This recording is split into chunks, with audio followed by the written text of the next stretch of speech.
ஜன்னல் வழி நாள்தோறும் மின்னல் ஒன்று கை காட்டும்.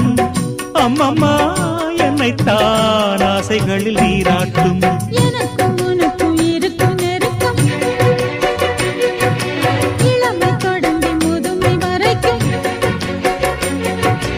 இரவும் பகலும் உறவை வளர்க்கும், இடையில் இருக்கும் தடையை தகர்க்கும்.